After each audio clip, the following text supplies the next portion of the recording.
Hello and welcome friends, मैं हूं आपका दोस्त लकी और आप देख रहे हैं हमारा खास शो पिक्चर अभी बाकी है। दोस्तों, बॉलीवुड में एक ऐसा स्टार हुआ जो अद्भुत था, शानदार एक्टर, लाखों दिलों पर राज करने वाला एक ऐसा कलाकार जिसने किसी फिल्म के हिट होने के मायने ही बदल दिए। इनकी दीवानगी ऐसी थी कि बंबई में आउटडोर शूटिंग करना भी मुश्किल हो जाता था। वो थे राजेश खन्ना, जो आज अगर जिंदा होते तो 72 साल के होते। उनके जन्मदिन पर पेश है हमारा स्पेशल शो हमें तुमसे प्यार कितना। हमें तुमसे प्यार कितना ये हम नहीं जानते, मगर जी नहीं सकते तुम्हारे बिना। राजेश खन्ना का जब जन्म हुआ तब दिलीप कुमार, राज कपूर और देवानंद का करियर ढलान पर था। सिनेमा को एक ऐसे हीरो की जरूरत थी जो अपने जवां अंदाज से लोगों को अपना दीवाना बना सके। राजेश खन्ना के साथ दर्शकों की ये ख्वाहिश पूरी हो गई। हिंदी फिल्म जगत में अपने अभिनय से दर्शकों को दीवाना बनाने वाले कलाकार कई हुए और दर्शकों ने उन्हें स्टार कलाकार भी माना।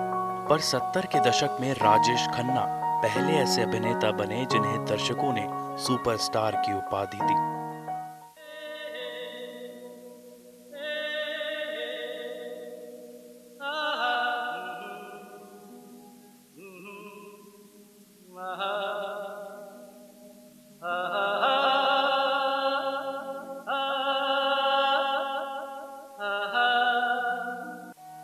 पंजाब के अमृतसर में 29 दिसंबर 1942 को जन्मे जतिन खन्ना उर्फ राजेश खन्ना का बचपन के दिनों से ही रुझान फिल्मों की ओर था और वे अभिनेता बनना चाहते थे। हालांकि उनके पिता इस बात के सख्त खिलाफ थे। राजेश खन्ना अपने करियर के शुरुआती दौर में रंगमंच से जुड़े और बाद में यूनाइटेड प्रोड्यूसर एसोसिएशन द्वारा आयोजित ऑल इंडिया टैलेंट कॉन्टेस्ट में उन्होंने भाग लिया, जिसमें वो प्रथम चुने गए। राजेश खन्ना ने अपने सिने करियर की शुरुआत 1966 में चेतन आनंद की फिल्म आखिरी खत से की। बस आखिरी बार लिख रही हूँ, इसके बाद नहीं लिख सकूंगी। मुझे वही दौरे पड़ते हैं जो माँ को पड़ते थे। 2 पड़ चुके हैं, कहते हैं तीसरा जान ले लेता है और तीसरा भी आता नजर आ रहा है। ये बच्चा तुम्हारा ही है, उसे अपना लेना। बड़ी मुश्किल से पाला है अपनी जान देके। इसी तरह इसे नए कपड़े भी पहना दिए हैं ताकि इसे देखकर तुम्हें शर्म ना आए। 1966 से 1969 तक राजेश खन्ना फिल्म इंडस्ट्री में अपनी जगह बनाने के लिए संघर्ष करते रहे।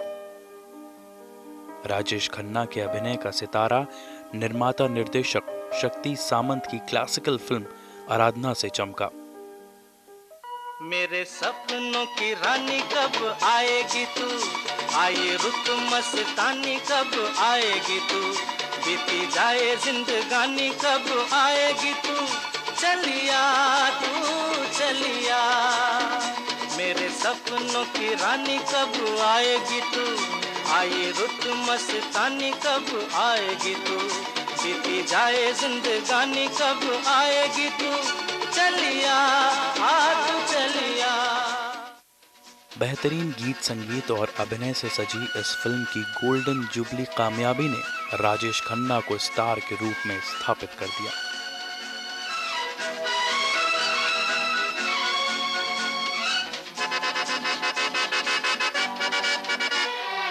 प्यार की गलियां, बागों की कलियां,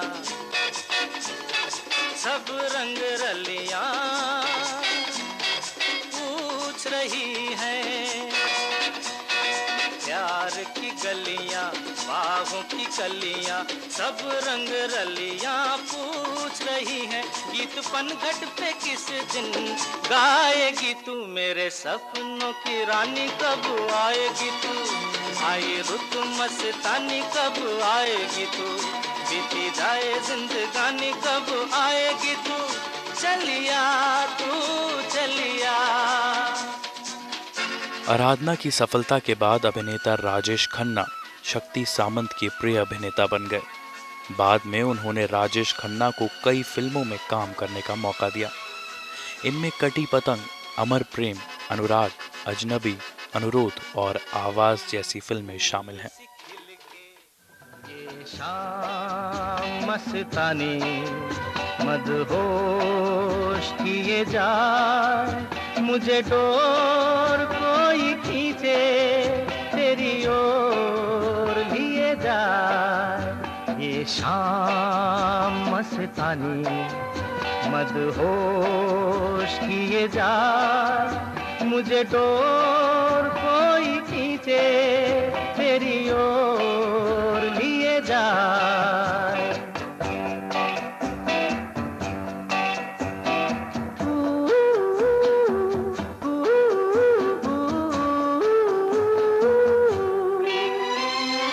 दूर रहती है तू, मेरे पास आती नहीं, होठों पे तेरे कभी प्यास आती नहीं।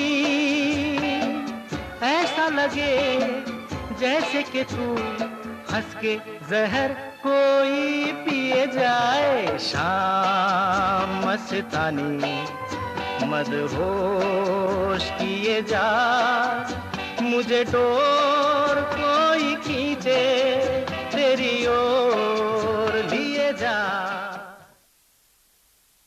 राजेश खन्ना एक ऐसे स्टार थे जो लाखों दिलों पर राज करते थे। राजेश खन्ना बॉलीवुड के इकलौते स्टार हैं जिन्होंने लगातार 15 सुपरहिट फिल्में दी। राजेश खन्ना ने सिल्वर स्क्रीन पर रोमांस और जज्बातों का ऐसा पिक्चराइजेशन किया कि लड़कियों की रातों की नींद उड़ने लगी और काका मोहब्बत के नए प्रतीक बन गए। आलम यह था कि लड़कियां उनकी सफेद कार को चूमकर गुलाबी कर देती थीं। आराधना की सफलता के बाद राजेश खन्ना की छवि रोमांटिक हीरो के रूप में बन गई। इस फिल्म के बाद निर्माता निर्देशकों ने अधिकतर फिल्मों में उनकी रूमानी छवि को बनाया। निर्माताओं ने उन्हें कहानी के नायक के तौर पर पेश किया, जो प्रेम प्रसंग पर आधारित फिल्में होती थी। प्यार दीवाना होता है, मस्ताना होता है, हर खुशी से हर गम से बेगाना होता है। प्यार दीवाना होता है, मस्ताना होता है, हर खुशी से हर गम से बेगाना होता है। 70 के दशक में राजेश खन्ना लोकप्रियता के शिखर पर थे और उन्हें हिंदी फिल्म जगत के पहले सुपरस्टार होने का गौरव प्राप्त हुआ। यूं तो उनके अभिनय के कायल सभी थे, लेकिन खास तौर पर टीनेज लड़कियों के बीच उनका क्रेज कुछ ज्यादा ही दिखाई दिया करता था। एक बार का वाकया है, जब राजेश खन्ना बीमार पड़े तो दिल्ली के कॉलेज की कुछ लड़कियों ने उनके पोस्टर पर बर्फ की थैली रखकर उनकी सिकाई शुरू कर दी ताकि उनका बुखार जल्द से जल्द उतर जाए। इतना ही नहीं, लड़कियां उनकी इस कदर दीवानी थी कि उन्हें अपने खून से प्रेम पत्र लिखा करती थी और उसी से अपनी मांग भर लिया करती थी। 70 के दशक में राजेश खन्ना पर यह आरोप लगने लगे कि वो केवल रूमानी भूमिका ही निभा सकते हैं।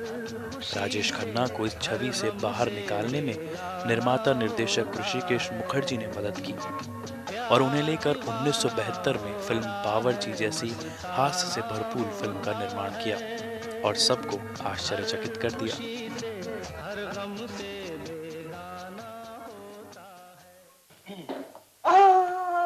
क्या हुआ? जरा ठहरिए। ये लीजिए नींबू और ये कोका कोला। नींबू का रस और कोका कोला मिला के पीजिए, मजा आ जाएगा। क्या कहते हैं?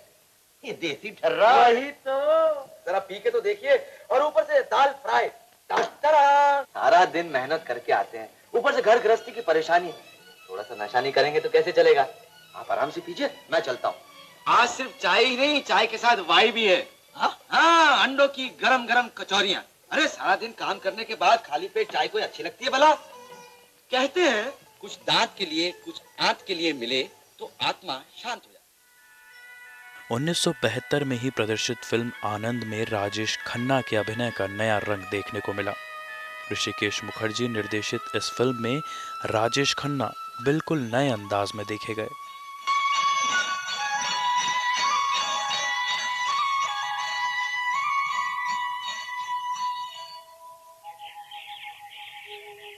कहीं दूर जब दिन ढल जाए, सांझ की दुल्हन बदन चुराए, चुपके से आए।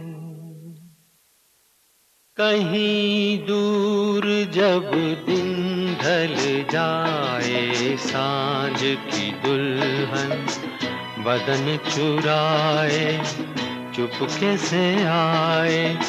मेरे ख्यालों के आंगन में कोई सपनों के दीप जलाए, दीप जलाए। फिल्म के एक दृश्य में राजेश खन्ना का बोला गया यह संवाद, बाबू मोशाय, हम सब रंगमंच की कठपुतलियां हैं, जिसकी डोर ऊपर वाले की उंगलियों से बंधी हुई है। कौन कब किसकी डोर खींच जाए ये कोई नहीं बता सकता। बाबू मोशाय, जिंदगी और मौत ऊपर वाले के हाथ है जहां पना, उसे ना तो आप बदल सकते हैं ना मैं।